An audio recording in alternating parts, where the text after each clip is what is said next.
Thank you everyone for showing up, and sorry for the delay in doing this meeting.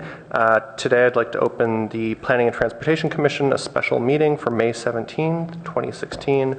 We only have one item today, but first let's open it up to oral communications. Are there any speaker cards? Or sorry, Robin, will you take the roll, please? Commissioner Alchek, Commissioner Downing, Chair Fine. Present. Vice Chair Gardias. Present. Commissioner Rosenblum. Present. Commissioner Tanaka. Commissioner Waldvogel. Present. 4 present. Thank you very much. Do we have any speaker cards on non-agenda items? No. Okay. Any agenda changes? I don't think so. Let's move to the Assistant Director's report, please. No report. Okay, let's move on to the action item.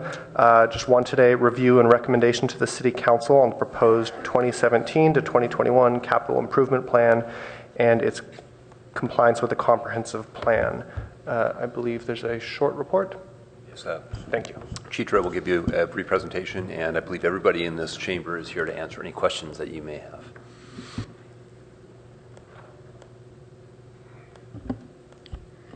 Good afternoon, Commissioners. I'm Chitra Moitra, Planner, Long Range Planning. Today, staff requests the PTC to review the 2017-2021 CIP programs to be consistent with the comprehensive plan and forward the findings to Finance Committee and City Council. The Section 1904-040 of the Palo Alto Municipal Code describes PTC's role in the review process, which generally includes reviewing of the CIP for the comp plan consistency, for commenting on individual projects, and suggesting improvements that can increase the efficiency of the process, and identify any CIPs which the Commission deems to be missing from the list. This year we have in the capital budget 211 CIP projects, of which 29 are new. Like last year, we are focusing only reviewing on the new projects. So the rest of the other projects included in the capital budget book has already been reviewed by the PTC. Staff has used the same matrix as last year, which is aligning each CIP with the comprehensive plan element, a goal, a program, and a policy. So the staff has also added information on the comprehensive on the types of boards and commissions reviews required and the type of environmental review required. So this slide up here shows the number of CIPs which have been aligned.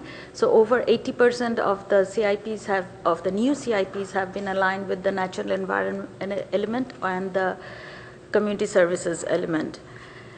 Staff has also linked each of these CIPs with the 2016 City Council priorities and has found that more than 83% of all the infrastructure improvements amounting to about $13 million for the year 2017 is being allotted for all sorts of infrastructure improvements.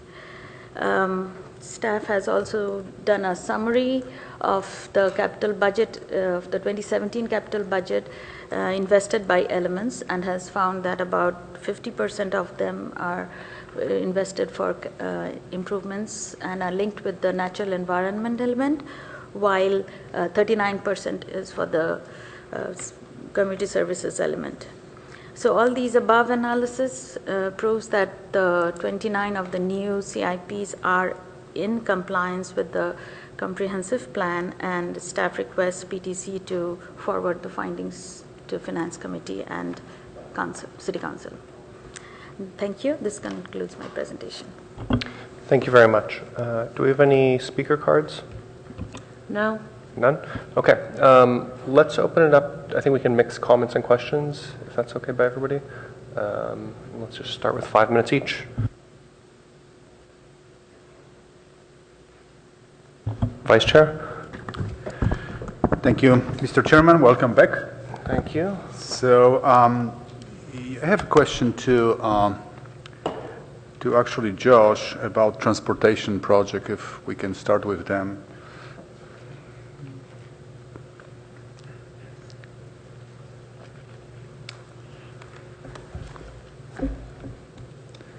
So a couple of comments. There were a couple of recent projects that came to us, and the biking routes that we reviewed. And as you remember, we didn't review Bryan Street because of procedural constraints. I know that it went to the council.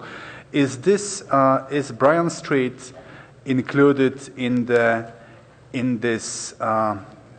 this budget for downtown mobility and safety improvements? Josh Mello, Chief Transportation Official. Thank you for the question. The Downtown Mobility and Safety Strategies project is envisioned as kind of a ongoing trial and pilot process where we look at different bikeways along Bryant Street, University, Alma Street. We're also going to look at whether it makes sense to convert High Street and Homer and Channing to two-way operation. We hope to test out different pedestrian and bicycle accommodations. We're also looking at improving the signal timing downtown for both transit, motorists, pedestrians, and cyclists. So there is a segment of Bryant Street that passes through the study area for this particular project. The Bryant Street Bike Boulevard Upgrade Project was not very visionary when it came to downtown. We've heard a lot of concerns about folks using the bike boulevard through downtown and wanting to see better accommodations. So this project will look a little more in depth at what those may be. Okay, so it's going to take a look at from the concept perspective, but it will not include investment, right, in Bryan Street portion. The Downtown Mobility and Safety Strategies is both a planning and implementation project. So we want to use tactical urbanism, pop-up street type things. So we want to test out, different configurations in practice, see how they work, and then make adjustments.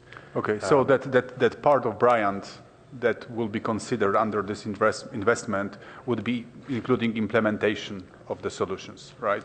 Yeah, with the Bike Boulevard, I don't feel that we had enough direct outreach to business owners along Bryant. So the Downtown Mobility and Safety Strategy will include a significant amount of outreach to the business community and patrons as well to determine if there's a better treatment for Bryant Street. Okay. Is there a chance that it will come back to our commission after the study is concluded, or it will go directly into the investment phase? We can bring back some concepts to the Planning and Transportation Commission if you wish. Okay, it would be interesting to see what are some outcomes of the PAP&TC and some other studies that you're going to conduct along of some investment. So thank you. So the second question I have about the railroad grade separation. As you may know, there was a town meeting yesterday in Birmingham, and they were just discussing the grade separation along their tracks in Birmingham. And I think that the concept that they had that was just to partially elevate the tracks and depress the crossing roads. And I was because the grade separation, it just seems to me that it just keeps increasing in the volume and the discussions. It may be not as intense yet, but it may get there within next year or two. I was wondering if there are any discussions that you may be aware of between municipalities about solution or potential solution that would address grade separation, cultural grade separation from San Francisco through San Jose. So San Mateo County already has a grade separation program through its sales tax measure, and they actually dedicate funding annually to different grade separations. I believe Burlingame was able to secure some of that funding. In the discussions that we're having around the potential sales tax measure for Santa Clara County in November, the preliminary list of funding allocations includes $700 million for grade separations within Palo Alto, Mountain View, and Sunnyvale. That's still preliminary. The VTA board hasn't hasn't approved that officially yet. However, it's looking like that's going to make the final list. So that would open up a pretty significant pot of funding for us to advance our grade separations. We do talk, with Menlo Parks working on Ravenswood, Mountain View is doing a study on Castro Street. We do talk to our counterparts, and we have an RFP out on the street right now, actually, for services related to this capital improvement project, and we used a lot of materials from other communities who had already moved a little further along than we are on grade separations. I don't think there's currently an opportunity for some kind of peninsula-wide mega project that would fix all of the grade crossings, but I think we are getting to a point where there's going to be better coordination within Santa Clara County around prioritization of the different grade crossings. Okay, so looks like a good start, right? My concern was pretty much coming from this, that grade separation in our minds, it just relates to the depressing the tracks, and then up north in San Mateo County, they pretty much just talk about elevating the tracks, right? So pretty much they think about different approach. So it would be nice if somebody was thinking about some putting the common denominator among all of these different efforts. So yeah, I think that this for now just those are the questions I had to you. So thank you very much for the answers. Commissioner Rosenblum. Yes, thank you. A few questions. I just circled the big ticket items, so mostly I'm going to go just one by one, mostly items over $1 million, but there's just a couple I'm curious about that are below that threshold. So the Cubberley amenities improvement, there's a number of things around Cubberley, and in the description it notes, so I'm concentrating on CB 17000, but there's a number of items that are all stacked together around Cubberley. It notes that this is allocated pending the result of the Cubberley master plan. When is the master plan expected to be done, and how is this figure arrived at? Is it that the master plan is already proposed and the figures here, which are about $1.5 million, are expected to be the result of that plan, or are there a number of scenarios still being developed?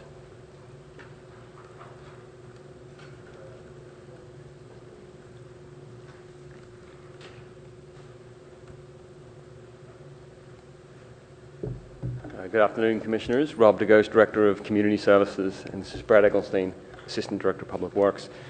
So we're working on a master plan with the Palo Alto Unified School District. We have the 5 years of the lease agreement to be able to work on that plan. We haven't really gotten started on it yet. This year will be the first year we really get down and work on the process of the master plan. I think our approach with the capital work at Cubberley is to do what's absolutely necessary, roofing, those types of things, and then wait to see what the master plan will define as a future of Cubberley before spending too much money that we then have to rebuild, right? Brad, do you want to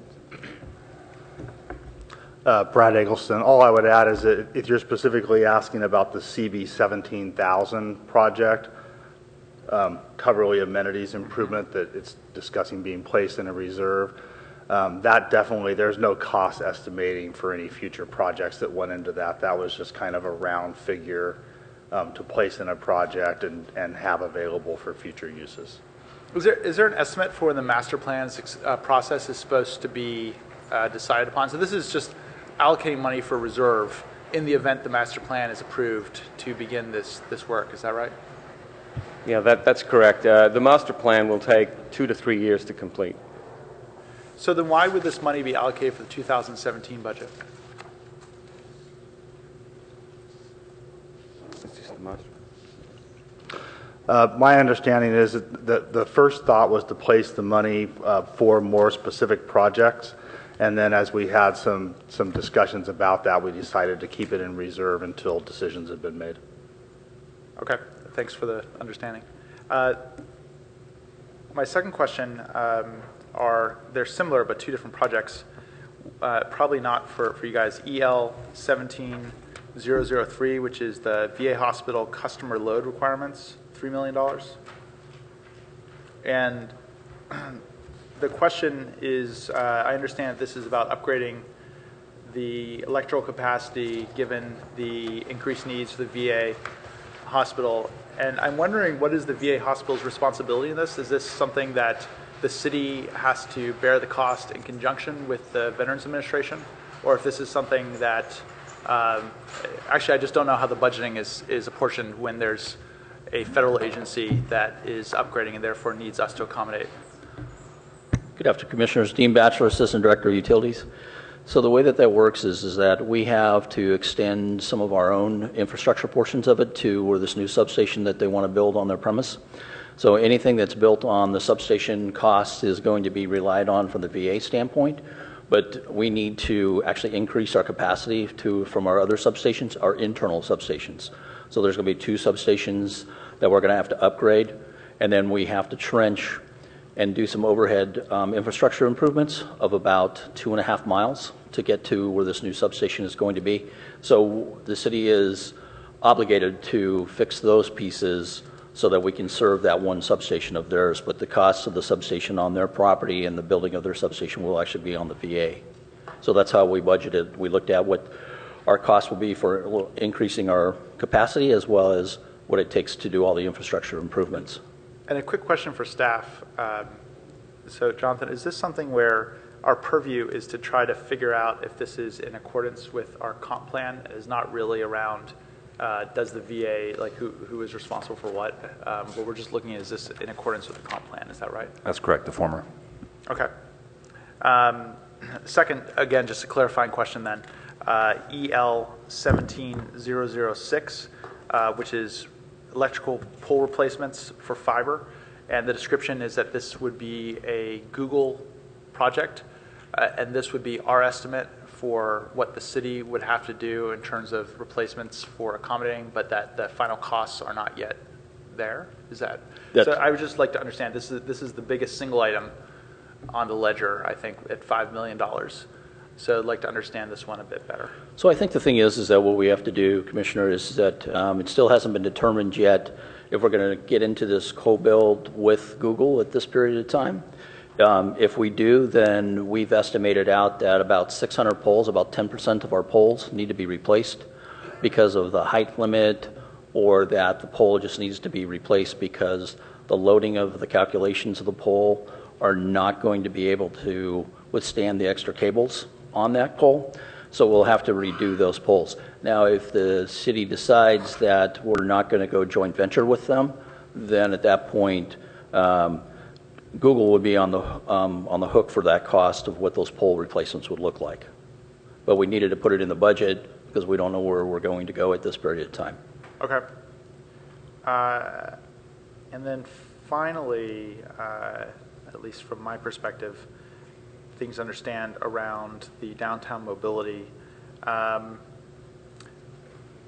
think this might be someone different, which is the downtown parking, downtown mobility and safety improvements, PL 16001.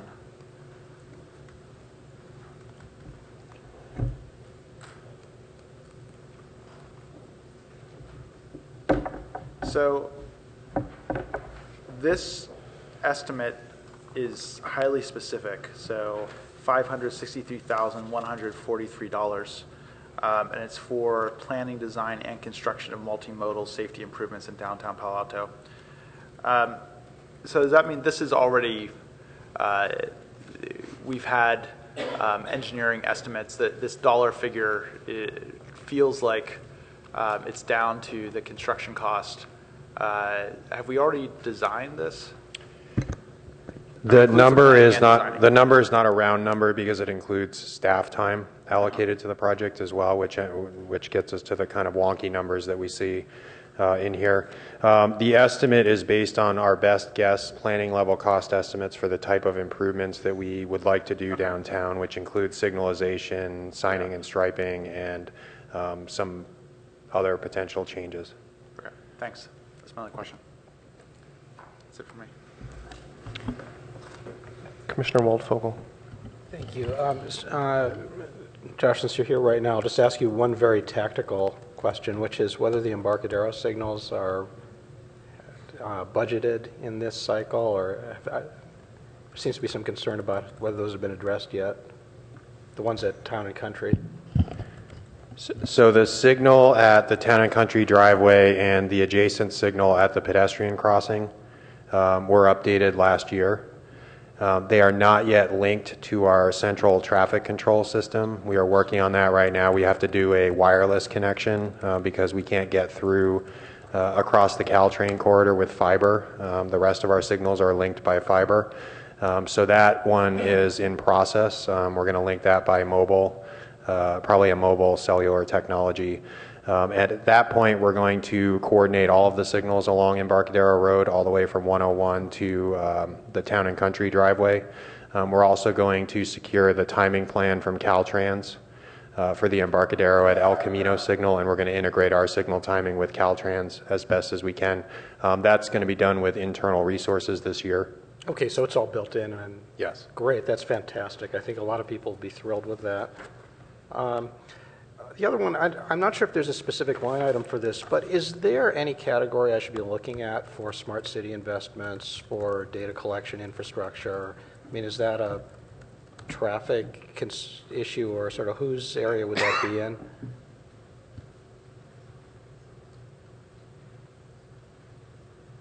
No one wants to touch that one.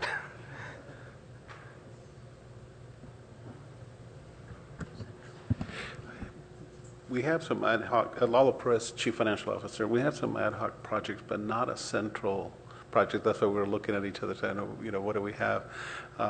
Jonathan Reichenthal has, started an internal group of staff members to try to get this coordinated and have some visibility to it as well. So we would have to dig through and figure out which ones fall in that category and then submit them to you. For probably, we probably wouldn't be able to do it right off the bat. Yeah, well, that's great. I think it's something that probably ought to be, it ought to be visible in some fashion, although I don't know 100% if it's a capital project or how much of that would be an innovation fund or where that would fit. It probably mostly operating, but I could see some of it falling in capital. And so it would probably land more on the IT fund, if anything. Yeah, although some of the sensors might fall into transportation or other categories. I don't know if anybody else wants to weigh in on that one before I go on to. Then the other one I just wanted to raise is the Balin flood protection levee improvement, which I guess is an R&D, or it's a planning exercise this year. And I'm just curious, is there a Balin's master plan coordination that's going on in conjunction with that project, or what's the status on that? Brad Eggleston, Assistant Director of Public Works. We're coordinating that project with the San Francisco Creek Joint Powers Authority. So what's currently going on is the feasibility study phase of the project. And then the CIP project you're looking at is to add funding to that for an actual design. So yes, during the feasibility study phase, there is coordination with city staff, but between the JPA and their consultant, city staff from various departments, including the planning department, and consideration of the Baylands master plan. But it's also looking at things like coordination with the golf course plan. I mean, whether the levee protects golf course or doesn't protect it, or airport or other facilities, The water quality control plant, the landfill. Yeah, that's a small detail, but so it's all coordinated around those, those activities. Yes, it is. Great, thank you. Thank you. I just have a couple comments and a few questions. One, I really appreciate this chart the staff put together. It's really nice. The only comment is it would be helpful in this green chart to have where the funding source is. Sometimes you have to go digging for that, but otherwise I found it really helpful and easy to understand. My only question, actually, and I just wanted to get some clarity here, on EL 17004, Stanford Customer Load Requirements. It's a $500,000 for the medical facility in Stanford Shopping Center. I was talking to Commissioner Waldfogel before, but I was hoping somebody could explain what is the status of utilities on Stanford. Do we pay for it? Does Stanford pay the city back for it? how does that work?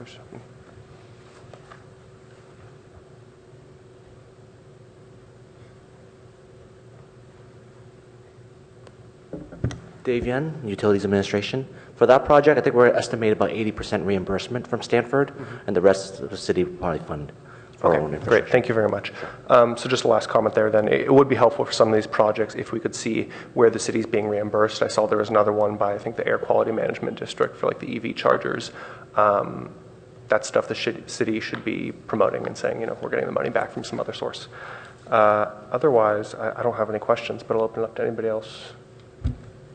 Vice Chair?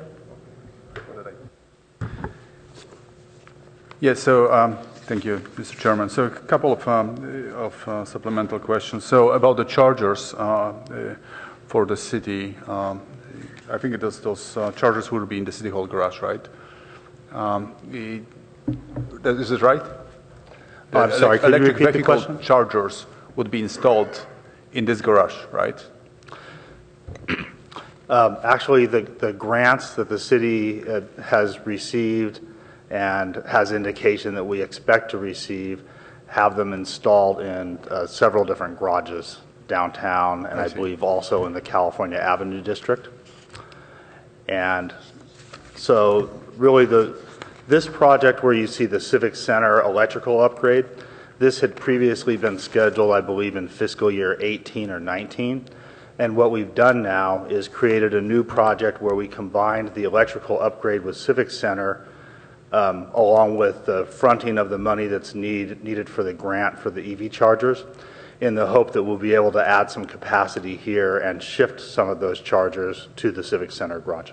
I see. Okay, so thank you for clarification. So what I was getting to was pretty much, I live by Riconada Library. Prior, it was main library. So I think there are 4 charging stations over there, and those are always taken, or most of the times are taken. It seems to me that pretty much, and it may be because that some private vehicle owners, they just use those stations in lieu of their home charging because they have no ability probably to charge at home. But regardless, right, it seems to me that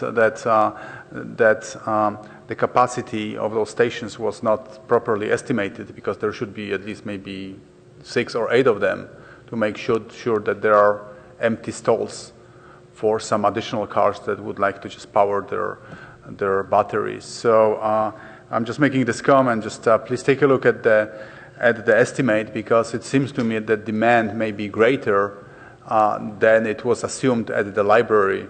And it may be the same reason, maybe the same case at other city garages, that pretty much the public may not have the capabilities at their homes or residences, so they come to the public spaces. Thank you. That's very helpful. It's something that I think is a future step, is to develop kind of a master plan for where throughout the city the demand is and how many chargers should be added. Okay, and the next question, right, is because as you may know, there is a discussion about those charging stations that I think that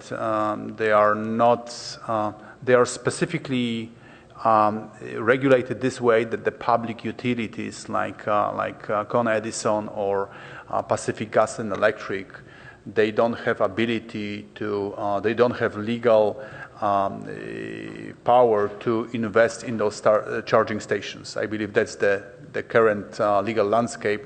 So for this reason, small operators invest in those charging stations, and they develop the network. I think that's currently the landscape in the state of California. I think this was changing, or maybe it just changed recently, because the capacities was capacitated, and there was not enough of those charging stations giving the demand. So my question is to you, because it seems to me that we rely on the grants. What's the chance that, as opposed to using the public money, that there could be a private capital investing in those in Palo Alto? I have to say it's not something that I've specifically worked on. I know there's a policy discussion that's scheduled or going to be scheduled soon to occur with the Council Policy and Services Committee that's going to consider the city's current policy that charging is free and essentially provided by the city. So that may as well be part of that same discussion. Okay, thank you. And then just hold on one second. A different question from a different perspective, if you don't mind, right? Just going back to the discussion you had with a colleague of mine, Asher Waldvogel, about the levies. When I was reading this funding for the San Francisco Creek levee improvement, it struck me that this is specifically designated for levee protections, as opposed to a complex study about flood protection. Do we already know that resolution of that area would be to strengthen levees of San Francisco, or that's still open? Are you referring to from fluvial flooding, from the stream flooding? I mean, what this study is intending to do is to look at the issue of tidal flooding as it relates to sea level rise. And for San Francisco Creek, there's a separate effort, a planning effort underway with the San Francisco Creek Joint Powers Authority. And in fact, that's been a long-standing effort. And the first phase of that overall project, which is the Highway 101 to the Bay project, which is going to rebuild the levees in that area and provide flood walls, is actually expected to begin construction this summer.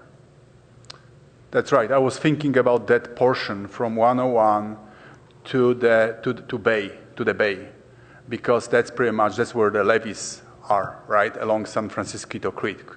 I was wondering if that is already given, because there are still some marshes, right, on the other side, on the western side of the San Francisco Creek, adjacent to 101. So I was wondering if there is an option to utilize those marshes as eventual overflow when the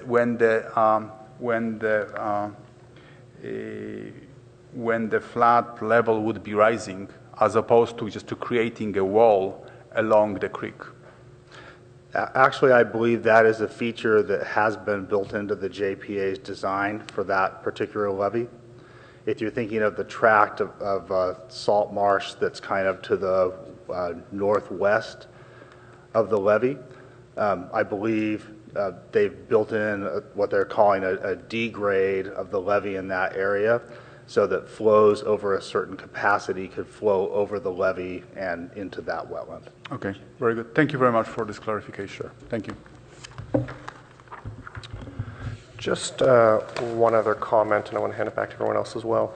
On page 3 of the table, there's a number of projects around the City Hall, the Civic Center, electrical upgrades, foothills, which are referencing C4 as their primary comprehensive plan goal.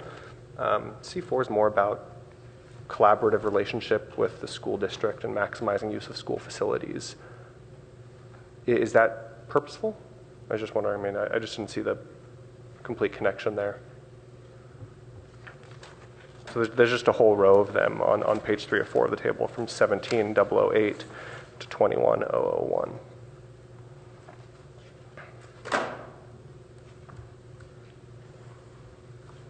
I think, and the reason I'm asking is the secondary goal that is cited here, C24, reinvesting aging facilities to improve their usefulness and appearance.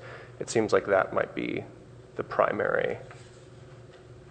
Yeah, we can certainly take a look at that and make that adjustment. Yeah, it just seemed like C4 was being used in a few places where it might not apply.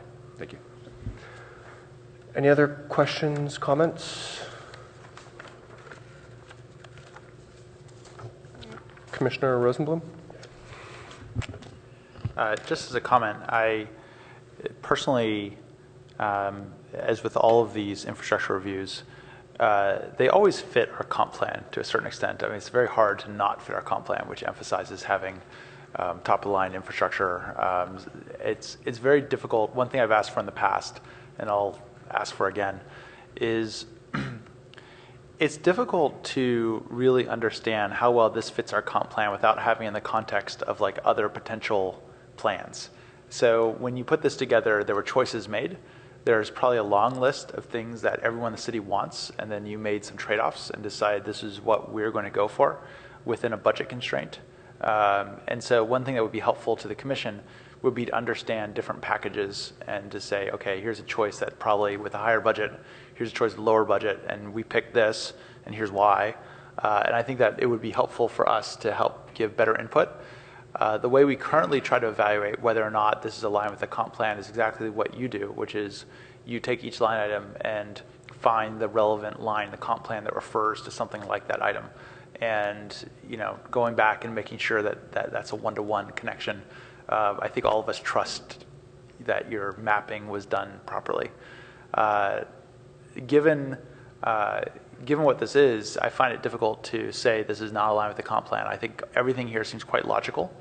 There are some items that, from a matter of clarity, as Chair Fine referred to, I would recommend adding. So, for example, what things would be reimbursed for, what things are merely being budgeted for but not intended to be spent during that year.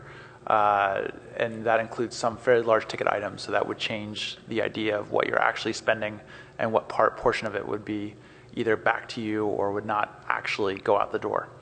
So from a legibility standpoint, I think that would be useful for council if this goes further and for anyone who's trying to review this budget. But from my standpoint, if there are no other questions, I'm happy to propose a motion.